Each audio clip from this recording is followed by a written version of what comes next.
making a waste-free future happen together.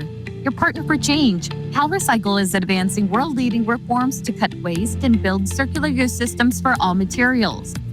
The application deadline is approaching to become California's textile stewardship producer responsibility organization. And Redemption Innovation grants go to 5 tribes for projects to expand cash-in options for consumers. Plus new Beverage Container Recycling Program rates. CalRecycle's monthly public meeting starts now.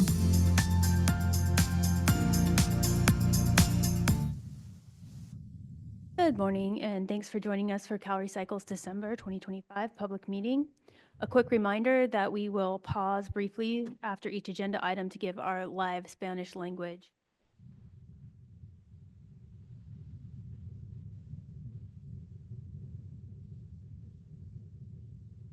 We are having some technical difficulties this morning.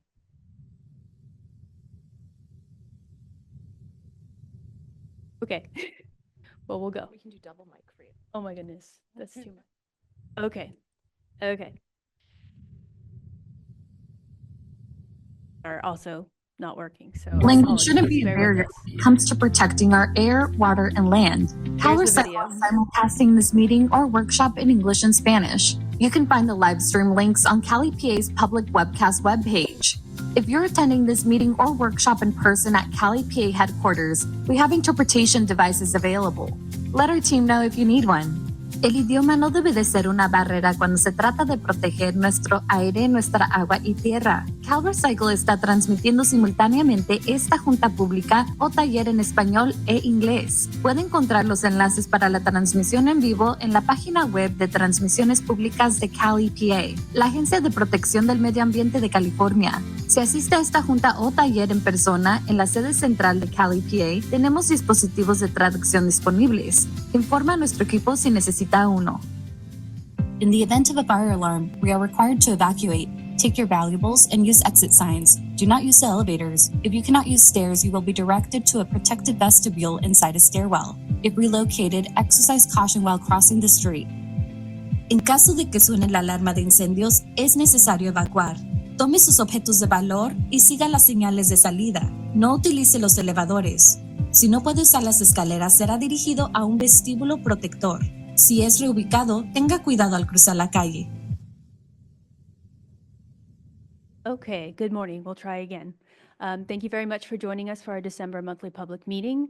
Just a reminder that we'll briefly pause between each item to give a chance for our Spanish language interpreters to relay information. We're taking live public comments throughout the meeting. Please raise your hand in Zoom or call in now if you have comments on the upcoming items. The Director's Report, Plastic Pollution Prevention and Reduction, and Textiles Recovery Implementation.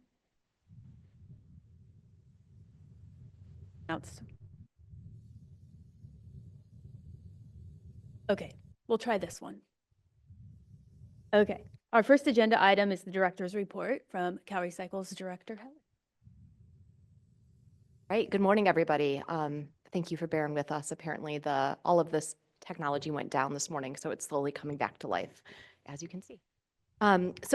Welcome to our last public meeting of 2025. It's almost unbelievable saying that. This year really flew by, but it's been a great year, and we are very grateful for all of the engagement that we've had and how much we've gotten done together. And 2026 is going to be another exciting year. So looking forward to seeing you all back here in January and working on our collective goals together.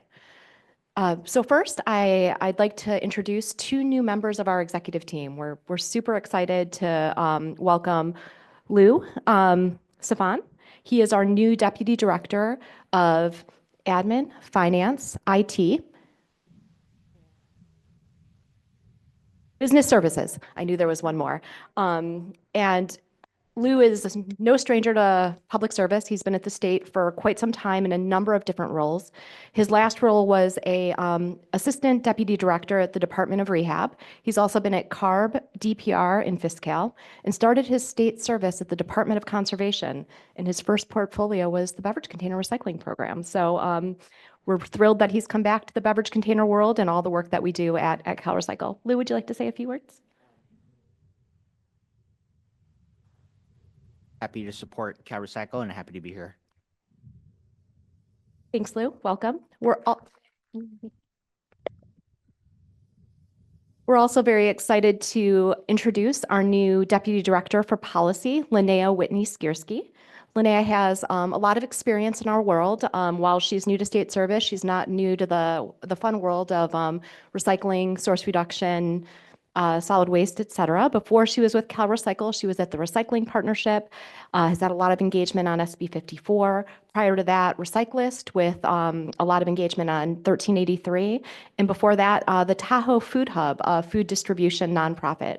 We're thrilled that Linnea's joined our team. Linnea, would you like to say a few words? Said it. Thanks so much. I'm very excited to be here.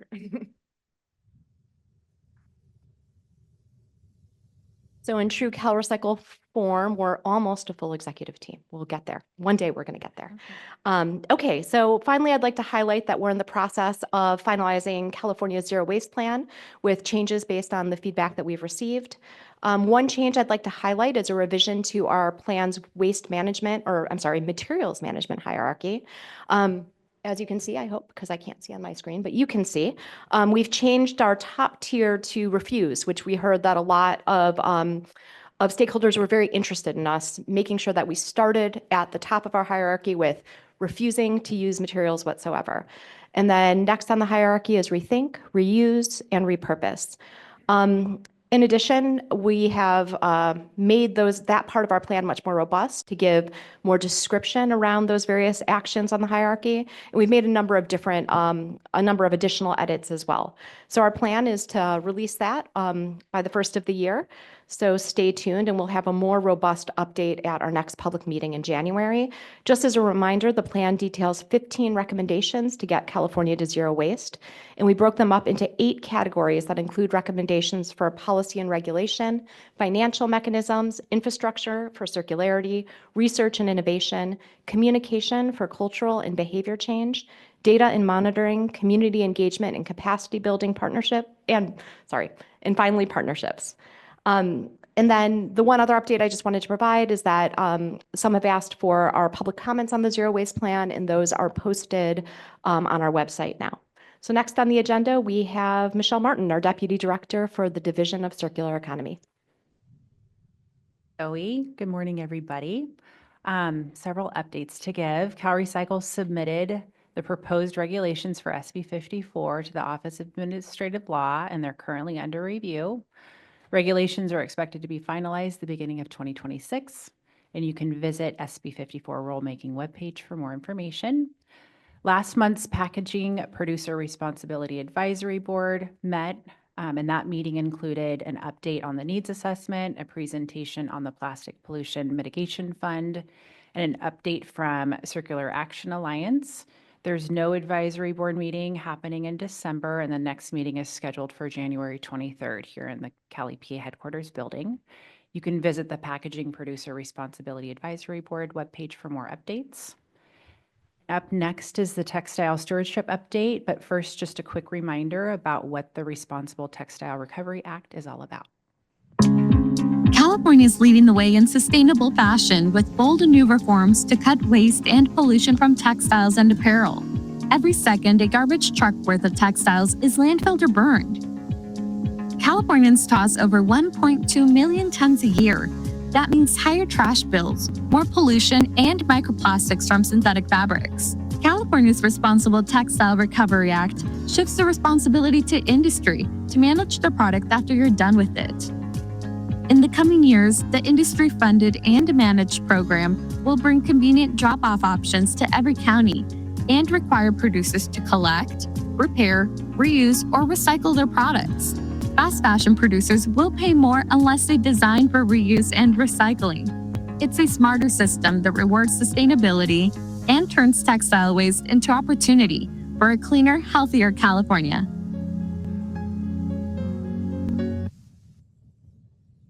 Excellent, great video. The application deadlines for those that are interested in becoming a producer responsibility organization for this program is coming up on January 1st, 2026. And CalRecycle will review those applications and announce a PRO will be approved on March 1st. For more information, that's linked in today's agenda. and you can subscribe to the CalRecycle Textile Stewardship listserv for updates. CalRecycle is accepting applications from interested parties that wish to be considered to serve on the Mattress Recycling Organization Advisory Committee, with a focus on members representing the environmental community or mattress manufacturers. Those interested in serving on the advisory committee should review the letter of solicitation, which includes a link to the Mattress Recycling Organization Advisory Committee Code of Conduct.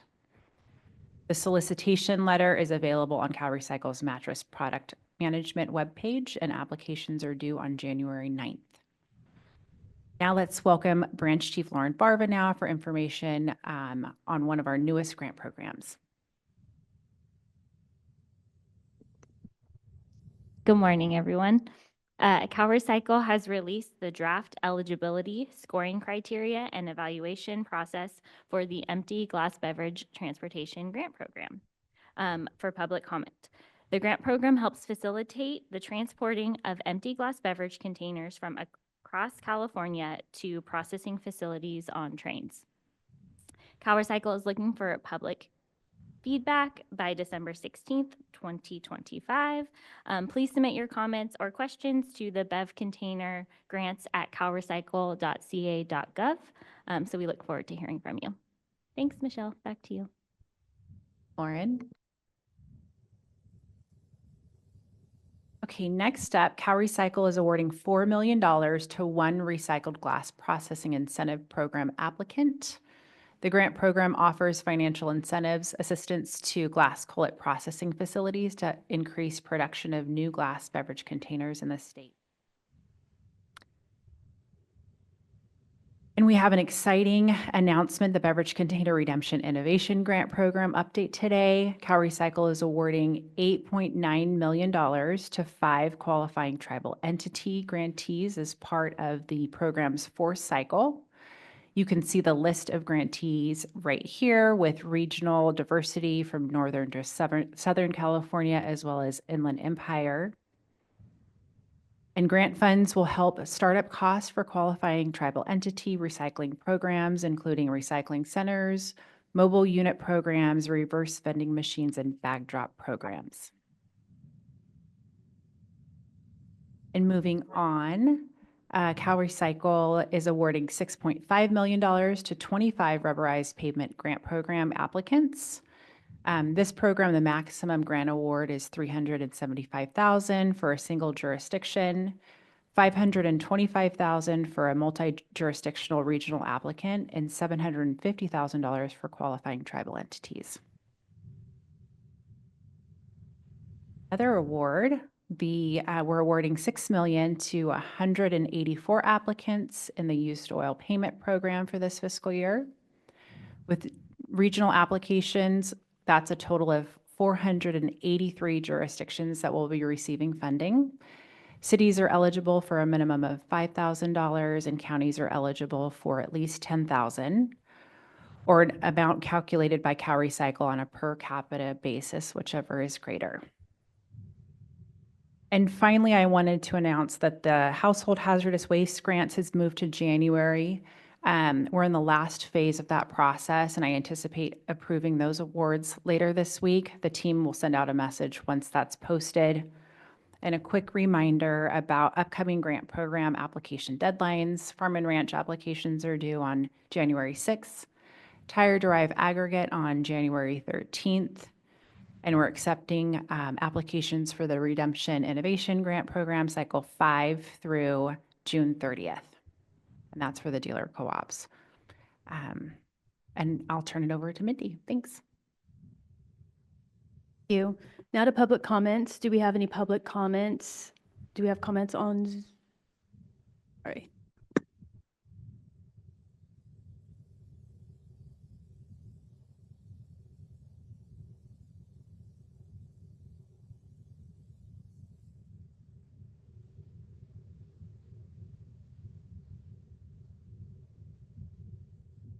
How about now?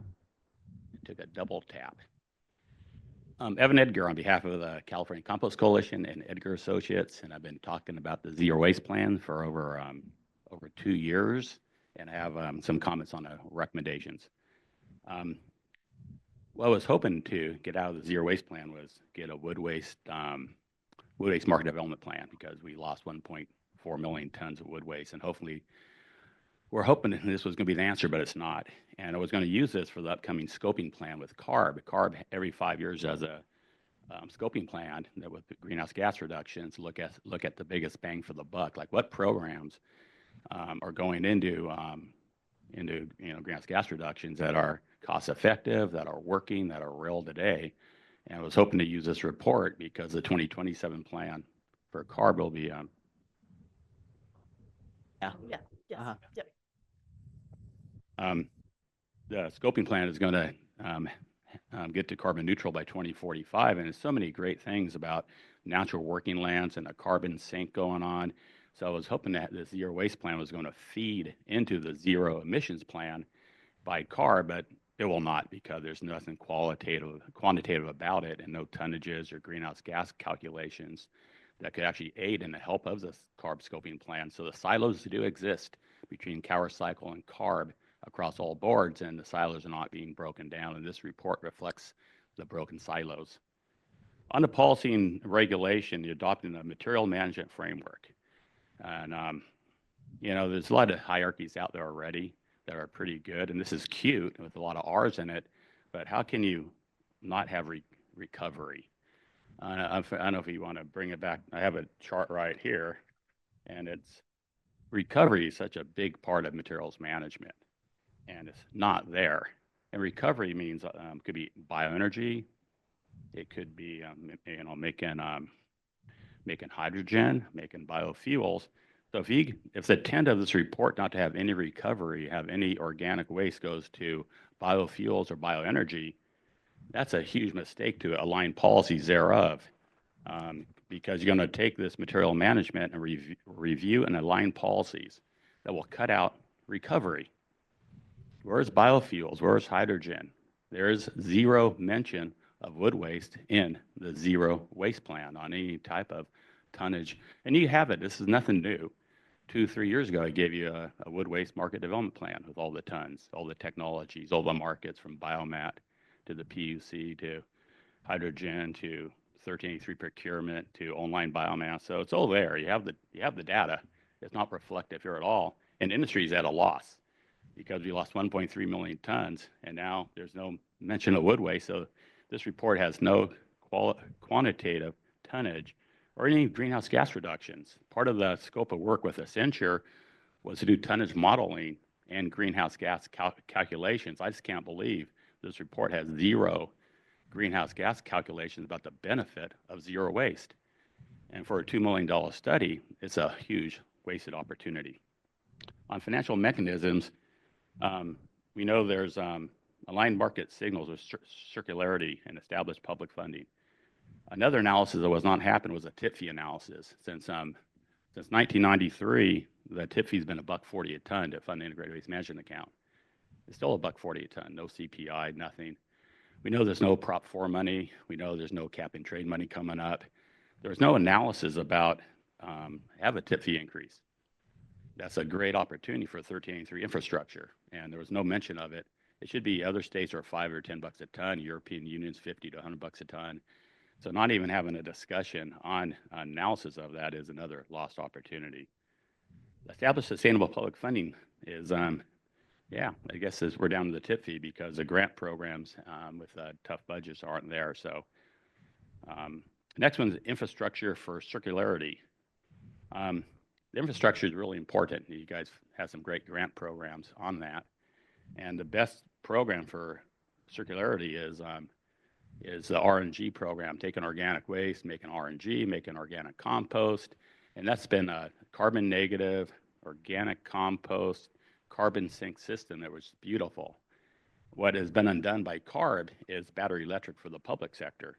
So instead of having a reduce barriers to infrastructure and growing a circular economy, CARB is promoting a dirty, linear, global economy of digging up rare minerals in places that we shouldn't be and making batteries so we can make them in China and throw them away in a California landfill. That is not a circular economy, but that's what CARB is promoting as part of the battery electric for the public sector. There's no mention of that, but I've been commenting on that for years, but nobody wants to pick that story up because they want to talk about a circular economy, and we're doing it, and CARB is undoing it with the battery electric economy. And that's too bad. Research and innovation. I was hoping to get some biomass gasification and hydrogen. That's the future. The Green Hydrogen Council put out a great report I shared that there's 1.2 million tons of urban wood waste can make enough hydrogen for the LA, for the Olympics. All types of hydrogen economy coming up, and really there's no research innovation about that, and it's real, and that's what we need to do if we're going to move into zero emissions. We skip over battery electric and move into hydrogen, because that model we can make hydrogen out of biomass, and there's no mention about that, about undoing a circular economy in order to promote a dirty linear economy. Under data monitoring and visibility, the state of recycling shows we're at 42% for AB 341, and it's 2026 next year. The AB 939 rate I calculated today, we're only at 55% for AB 939. And that was passed in 2000. It's supposed to maintain. A lot of cities and jurisdictions are under 50% today. It's surprising. So, about the data is about how much are we on for 1383? Are we about 25%? Supposed to be at 75%. So there's a lot of data monitoring I'd like to see. With regards to partnerships, you guys got a great partnership with local government, with the private sector. We're all working together to make this work for decades. And it seemed like under the public partnerships, you should really listen to what the city governments have to say about their zero waste plans. And it's highly reflected. The mayor's has a great plan, and I've seen a lot of great plans of zero waste by the cities, how they define it, how they approach it, and those plans are of record and should be mimicking those partnerships with local government instead of creating a whole new hierarchy, a whole new system that doesn't really have anything usable for the future. It's a bunch of top-end platitudes that I saw in a 75% plan by 2014, and the Recycling Commission put out something in 2022. The same kind of qualitative platitudes without any quantitative assessment about tonnages, greenhouse gas. That was in the contract with Accenture. So basically, Accenture has a breach of contract for not even fulfilling their contract on tons and greenhouse gases modeling as part of this plan. It's not really usable, so it's unfortunate. I do plan to file a minority report with the legislature. They're asking for 75% and when and what it means. I already done that with regards to the greenhouse gas benefits. We're going to be 10 times net zero by 2030, so kicking out 75% to 2030 will deliver another 29.8 million tons of recyclables and another 48 million tons of greenhouse gas reductions, and it's really a great plan by 2030. I supplied that back in 2021, and that wasn't even mentioned by CARB or CalRecycle, and that's what people are looking for out here in the industry, is some real data, real tons. What does it mean for greenhouse gases? And this report does not do it.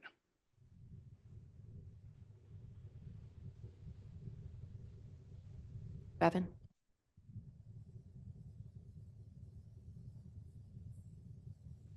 Hi, Shira Lane with Atrium 916, Creative Innovation Center for Sustainability.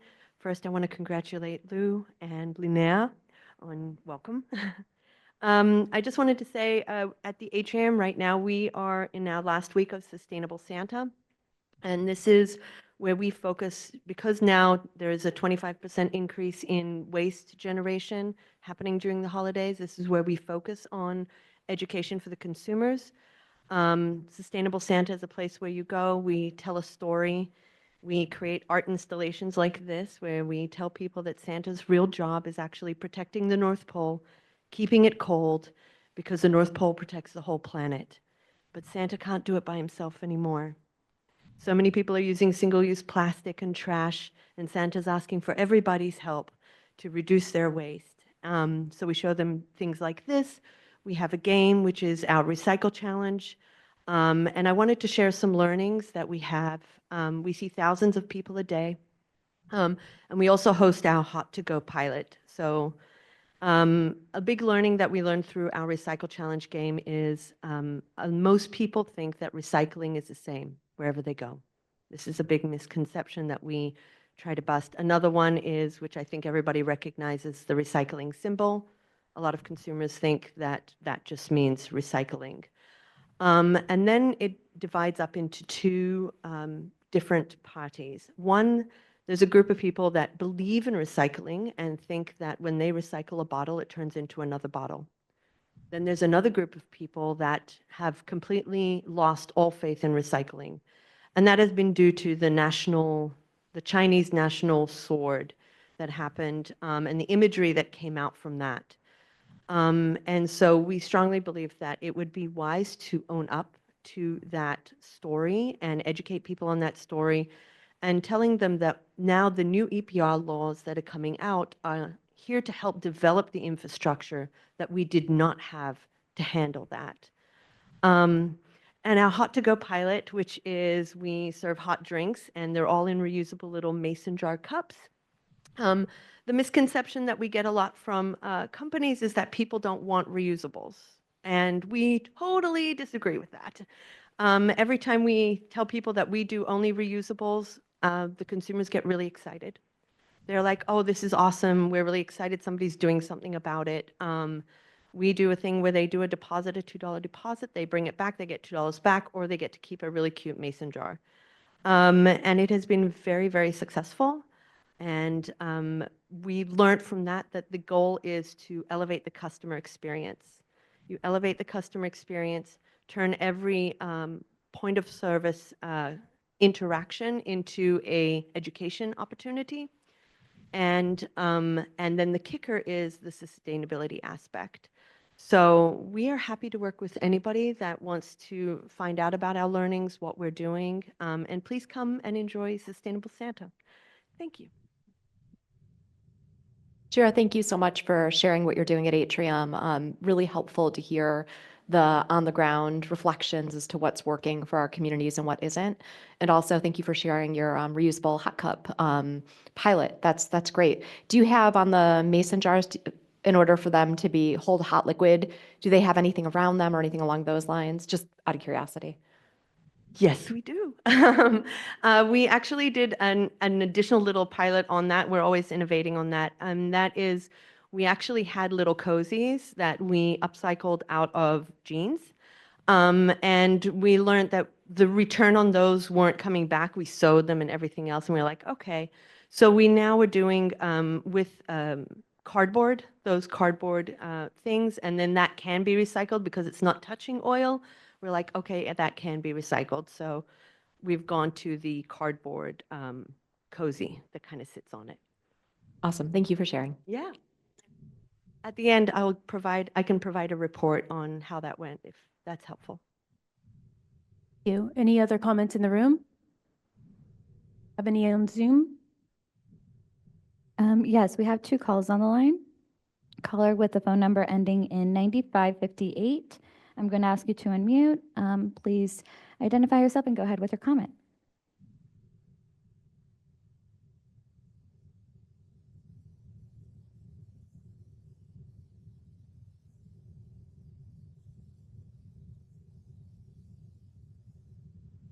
Okay, we'll move on to the next call. We'll come back to that caller. Caller with the last four digits, 1109. I'm going to ask you to unmute now. Go ahead with your comment.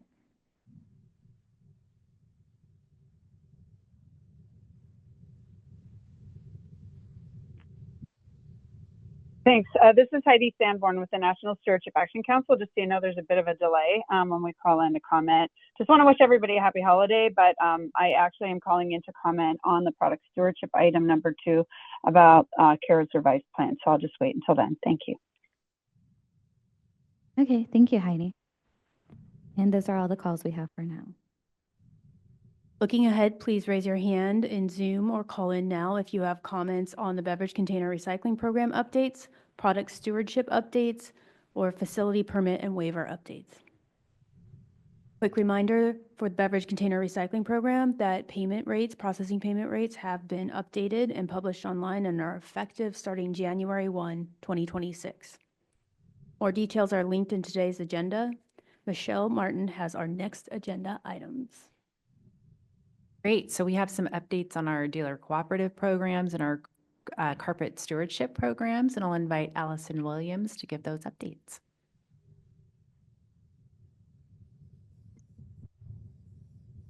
Tall people problems. Thanks, Michelle. Good morning, everyone. Circular CRV Association notified CalRecycle of changes to its approved stewardship plan, which include dealer membership and redemption site changes. These do not require CalRecycle's approval. The dealer cooperative also notified CalRecycle that its stewardship plan became fully operational in convenience zones located in Pasadena, West Hollywood, Los Angeles, and Long Beach. Dealer members located in these convenience zones will no longer be required to redeem empty beverage containers in store as soon as they submit their Option 2 affidavit to CalRecycle. For more information, please visit CalRecycle's Dealer Cooperative webpage and subscribe to the Beverage Container Recycling Program General Information email list for updates. Next item.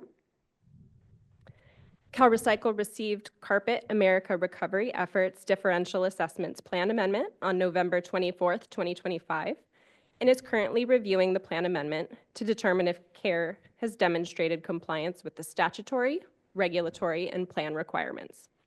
CalRecycle accepted public comments on this item through December 9th.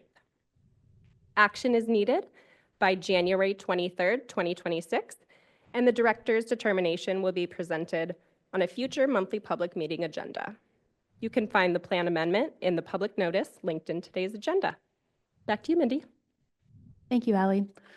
Let's watch a quick solid waste permit and waivers program explainer, followed by the December updates from Program Manager Martin Perez. To keep Californians healthy and protect our land, food, water, and air, CalRecycle and local enforcement agencies work together. Local enforcement agencies get community input, process permit applications, conduct inspections, and make sure solid waste facilities follow the law. CalRecycle verifies that permits for solid waste facilities, including landfills and composites, comply with state standards and inspections. Agreeing with the LEA that a permit is ready to be issued is known as concurring. Additionally, CalRecycle reviews approved emergency waivers and can modify, limit, or end them. Emergency waivers temporarily modify solid waste facility permits for up to 120 days and may be extended, providing relief for facility operators during disasters, and they're approved by local enforcement agencies. For waste tire facilities, CalRecycle issues and enforces waste tire facility permits to make sure tires are stored and processed safely. Scan this QR code or visit CalRecycle's website for more detailed information. Since the November monthly public meeting, the department has concurred with the LEA's issuance of the following proposed solid waste facilities permits. For City of San Diego, Sycamore Landfill, on November 24th, 2025, the department concurred with the LEA's issuance of the revised solid waste facilities permit. Action was needed by the department by January 5th, 2026. For San Luis Obispo County, Chicago Grade Landfill, on November 24th, 2025, the department concurred with the LEA's issuance of the modified solid waste facilities permit. Action was needed by the department by November 30th, 2025. For San Joaquin County, North County Landfill and Recycling Center, on December 1st, 2025, the department concurred with the LEA's issuance of the revised solid waste facilities permit. Action was needed by the department by January 24th, 2026. For Tulare County Compost Facility, on December 8, 2025, the department concurred with the LEA's issuance of the new compostable materials handling facility permit. Action was needed by the department by December 31st, 2025. New to the agenda, for Orange County, CVT Regional Material Recovery Facility and Transfer Station. This is a modified solid waste facilities permit. Action is needed by the department by January 17, 2026. Preliminary review of the permit package indicated the following proposed changes. Update to the legal description of the facility. Update references to current operating and supporting documents. Update to the prohibition language to correct a typographical error. Updates to the operator self-monitoring language to include additional self-reporting. And updates to the EA conditions language for clarity. For Orange County, Prima Desecha Landfill. This is a modified solid waste facilities permit. Action is needed by the department by January 24th, 2026. Preliminary review of the permit package indicated the following proposed changes. Updates to the mailing address of the operator and landowner. Update to the legal description of the facility. Updates to the local enforcement agency findings language to correct typographical errors. Update references to current operating and supporting documents. And update to the operator self-monitoring language to include electronic submittal. Great, now to public comments. Any comments in the room?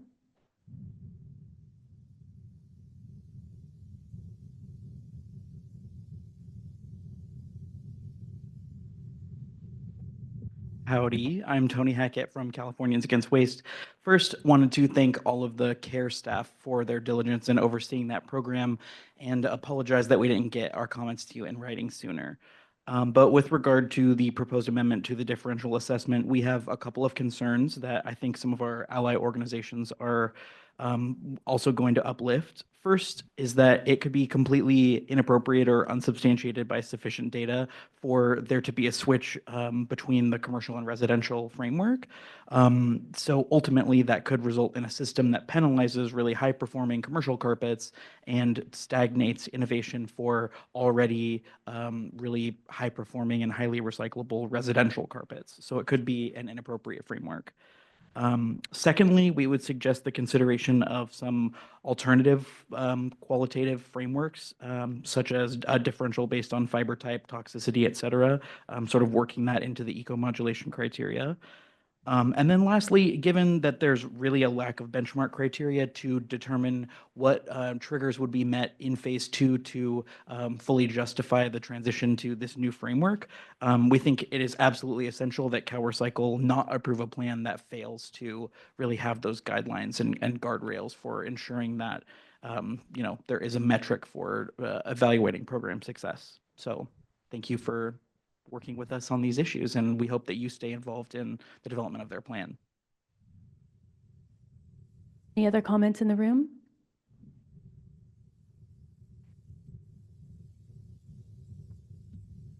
Zoom or phone? Yes, we have a few people on Zoom.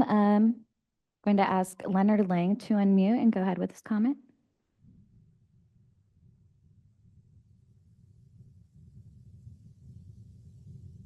Can you hear me? We can hear you. Thank you. This is Leonard Lang, represent recyclers up and down the state. First, I'd also like to welcome the new members and wish everybody Merry Christmas and Happy Holidays. I have two questions, or one question, one comment. I am hearing that a lot of recyclers who applied for and received grants have basically returned those grants for various reasons. Do we have an idea of how many have been refused and in what amount their total was? Leonard, thanks for the question. And I don't think we have the specifics on us today. We can certainly get back to you.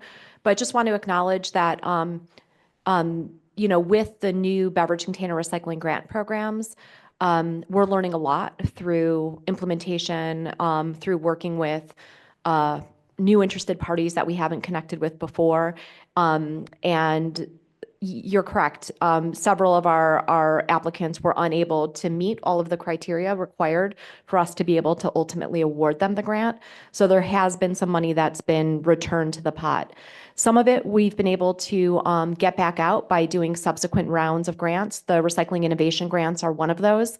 And others we're looking at ultimately the amount that we're not going to be able to get out the door through the 179 and 1013 allocations, and want to make sure we have a plan moving forward to be able to get that money out the door to be able to fund the critical recycling of beverage containers in the state to ensure that consumers are getting their nickels and dimes back. Michelle or Lauren, did you want to add anything?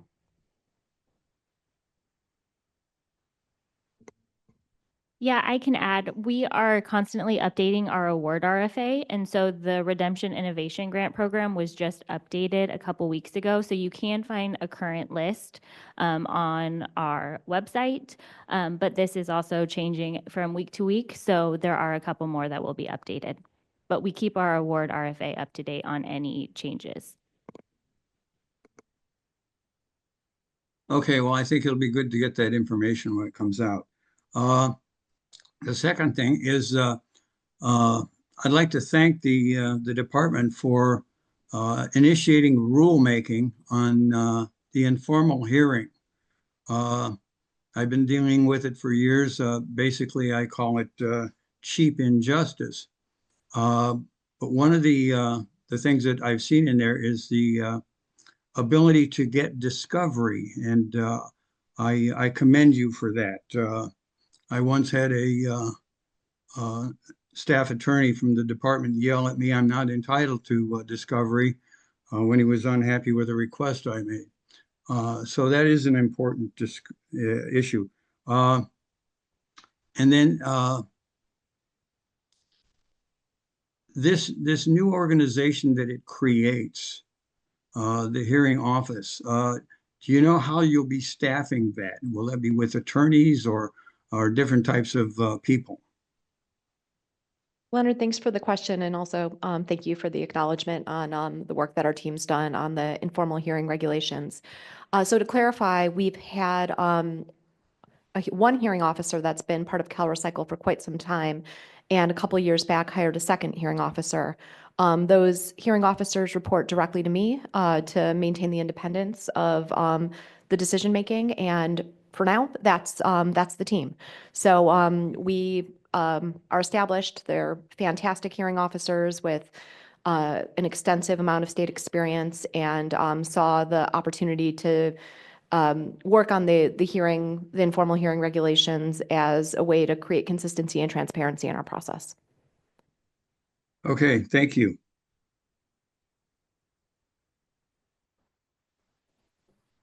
we have a comment in the room? Hi, Shira Lane with Atrium 916. I wasn't sure if this is final comments. It said final comments, so hopefully this is the place.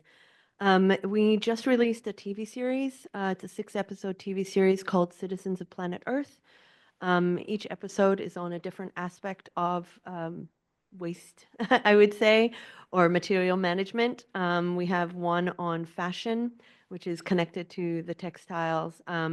We have one on food waste, cosmetics, tires, electronics, and paint. And these are going to be airing on our local PBS station here. But also we would like to work with CalRecycle, provide these so we can make these into educational materials that can go into schools. We've created that with that in mind, that this is something that can go into schools. Teachers can easily just play an episode. Each episode is about 25 minutes, and then have a discussion. So that way it requires minimal preparation from schools and just really easy to implement. So Citizens of Planet Earth, thank you.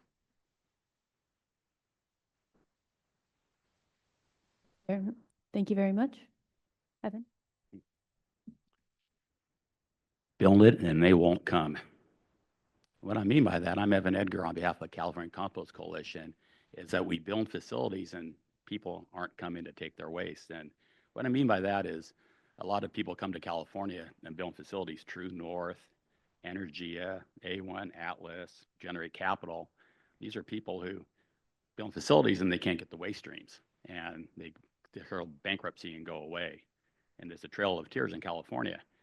I think what we need is next step is some type of an enforcement message. And with regards to 2026, we're supposed to get 75% on AB 341, 75% with 1383. And here we are in 2026 next year, and we have neither. But moving forward to 2030, what enforcement will be going down? I know Jace is a lot of great work doing out there on an individual city basis, but if you have an agenda item early next year, it'd be great to lay out what CalRecycle is doing on enforcement. Under AB 939, you have what I call a good faith effort, and I've been living that since 1990. And right now, the statewide recycling rate for AB 939 is hovering around 55%. A lot of cities are below 50%. You'd be surprised. I'm not sure what type of enforcement is happening there on good faith because people aren't making it on a 1989 law, let alone a 2014 law, which is 1383. And what is a 1383 diversion rate? So I think that the industry who's putting a lot of capital that we cannot, the bank doesn't like to build facilities without contracted waste streams.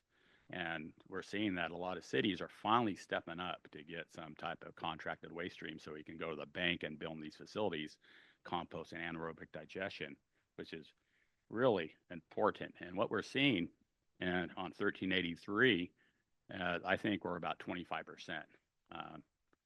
Not sure, but we got a long way to go. And the rates to get to about 25% was about 35 to 40 bucks a household per month for a 3-car system. And that's reasonable, but that's only to get to 25%.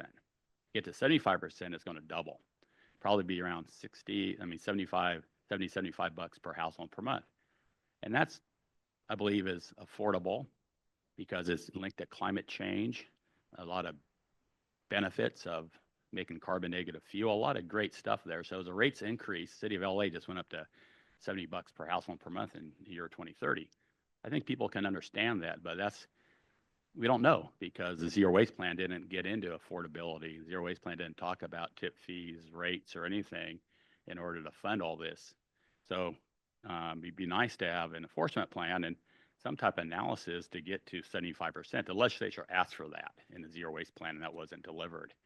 But it'd be nice to see what some type of rate review. The reason it's important is that under the CARB plan for battery electric, the CapEx to get rid of all those carbon negatives, near zero NOx fleets are going to double again for battery electric. It'd be like 140, 150 bucks per household per month under affordability index. Affordability is not a hoax. It's a real deal. It's affecting a lot of people. And to get to zero emissions and zero waste, the zero waste plan had no metrics on what it costs to get to zero waste and no metrics on what to get to zero emissions. So it's an ideal world if zero emissions and zero waste by 2045. That's a great place to be in 2045. We're not there. It's 2025, 20 years away. We're missing what's in front of us that's working in order to promote things that aren't working. And so it'd be nice to know what is working to get to 75% by 2030, 75 bucks per household per month, and don't have the public sector do battery electric. And what does that cost of zero waste? But the key thing is let's enforce what we have today so we get tons today so we can go to the bank to build the facilities to get to 75%. Thank you. Thanks, Evan. And we absolutely share your goal to achieve the 1383 targets and goals. We haven't released our 2024 full waste characterization study yet. That's underway.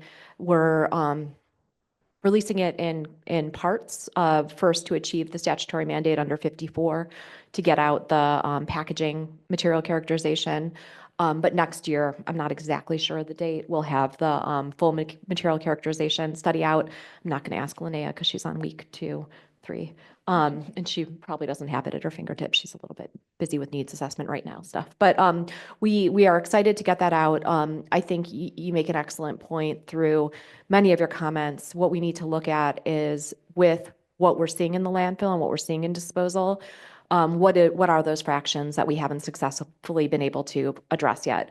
We know, for example, there's still a lot of cardboard that's going to disposal. 54 hopefully will help with that in the coming years. Wood waste is an area in which there's a lot of opportunity. We know that C&D as it relates to wood waste, et cetera. So we're very interested in taking this on. We're proud of the jurisdictions in the state that have done so much. And as you've mentioned, we are ramping up our enforcement efforts specific to jurisdiction compliance. Mark and Ashley aren't here today because they're on an offsite talking about their plan for the next year. We currently have 230 jurisdictions that are on an active compliance evaluation. And as many of you may or may not be aware, we have to evaluate every jurisdiction every 4 years for 1383 compliance, which does get at many of the components of 939 compliance. So we're very excited to see the progress that jurisdictions are making and the way in which they're partnering with our team on these enforcement evaluations. We still have 12 active SB 619 caps. These were compliance action plans that were authorized by legislation for jurisdictions to come to the department and say, hey, we're not quite there with 1383.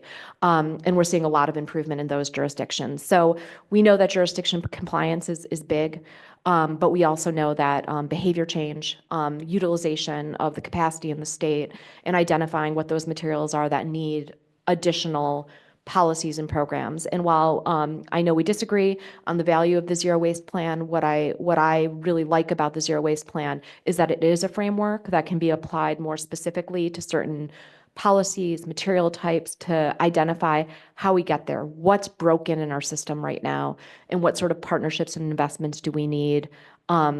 Whether it's looking at a sustainable funding structure, which is incredibly challenging right now, given where we are with the budget, but it's certainly something that we want to continue conversations on.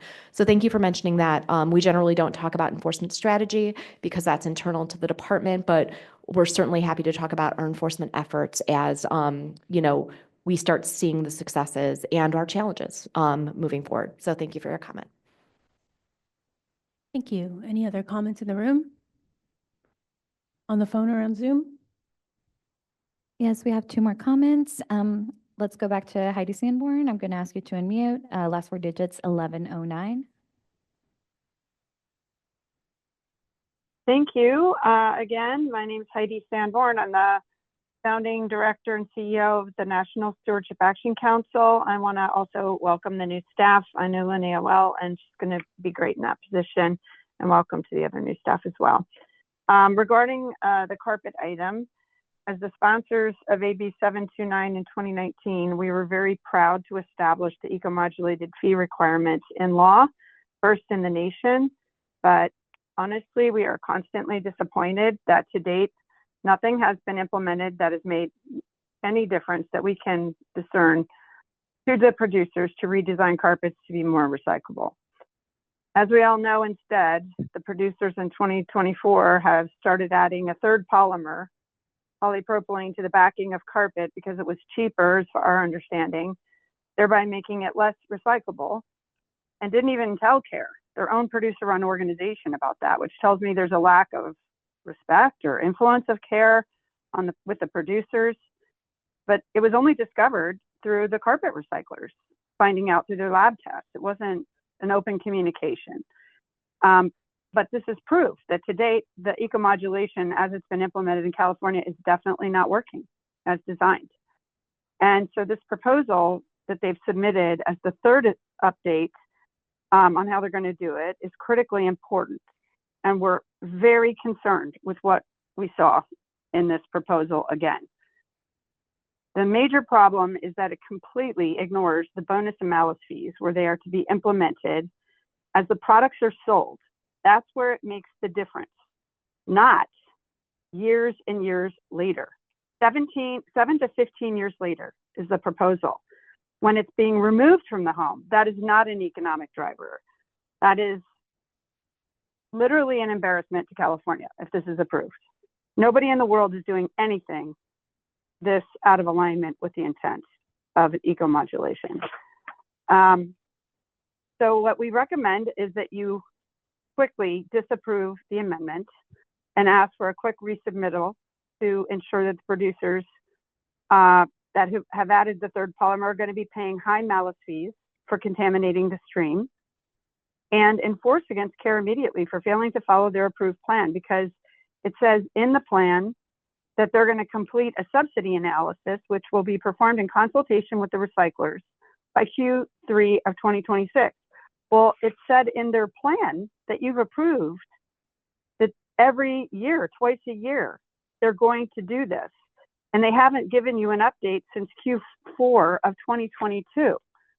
And I guess my question to you is, when are you going to enforce the plan as you've approved it? Because this is very serious, and it looks really bad on California, I believe, on our oversight capacity for these programs if we're not going to enforce the plans that are adopted. Thank you. Thank you for your comment, Heidi, and your acknowledgments. I will take the comments that both you and Tony provided on the differential assessments. seriously, and we'll consider them for our review of the differential assessment proposal. As far as enforcing on the plan, happy to have follow-up conversations with you. As you're aware, generally the way in which we enforce is specific to when we receive the annual reports and identify, whether or not CARE has done the things that they said they were going to do in the plan and achieved the various rates and dates. But happy to chat more about the concerns that you have moving forward as we're, going through the process of reviewing the differential assessment and other deliverables from CARE. Thank you. Any other comments? Next, we have Alexander Farah with FiberShed. I'm going to ask you to unmute. Good morning, and thank you to CalRecycle staff for the opportunity to provide public comment today. My name is Alex Farah, and I represent FiberShed, a national nonprofit that develops regional natural fiber systems to support climate beneficial agriculture and rebuild regional manufacturing. FiberShed is also a founding member of the Healthy Textiles Coalition, a diverse group of US-based nonprofits, researchers, industry experts, manufacturers, and farmers working to advance decentralized regional textile systems. We appreciate CalRecycle's leadership in moving SB 707 into its implementation phase and for creating space for public engagement at this early and super important stage as pro applications and the needs assessment process ultimately begin.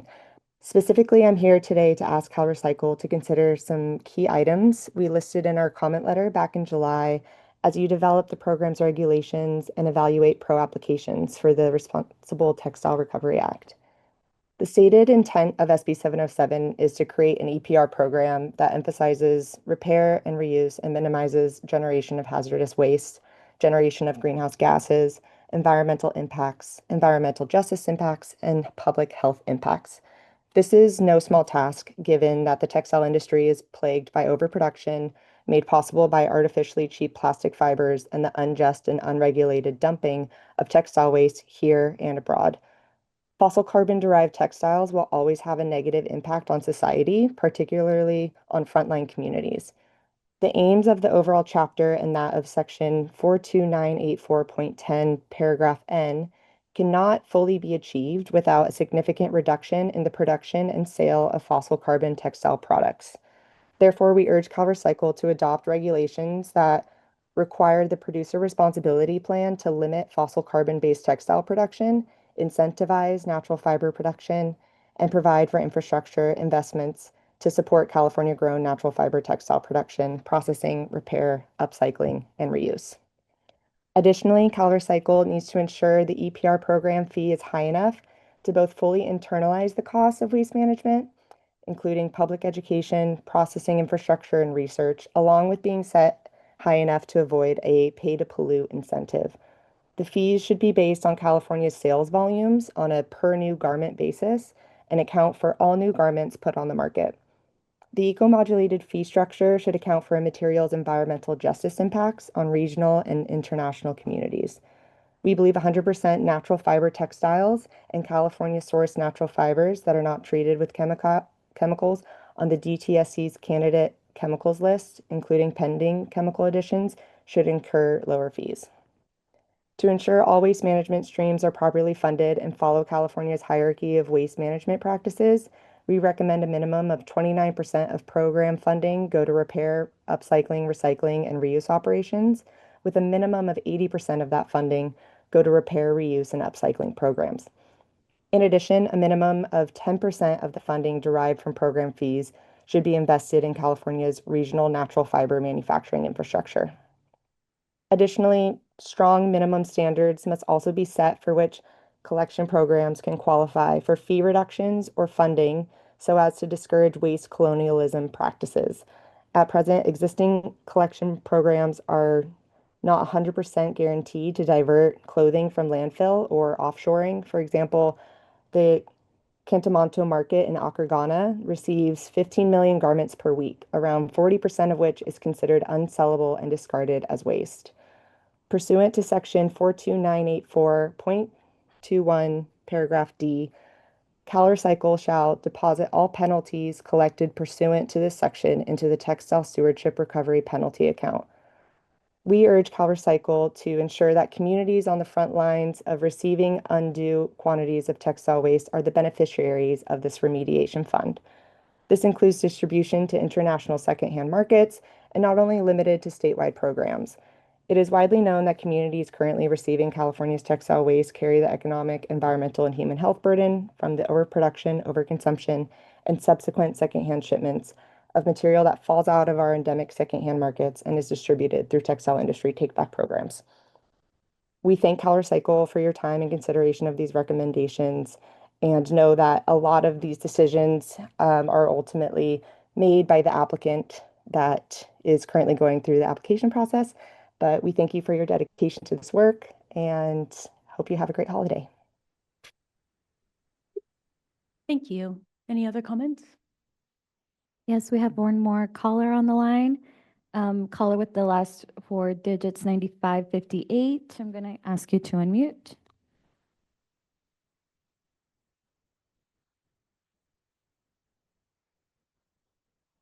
Looks like the caller just hung up. So that concludes all the comments on the line. Great. We will post the public meeting in English and in Spanish on our website in the coming days. Thanks for joining, and we'll see you next month.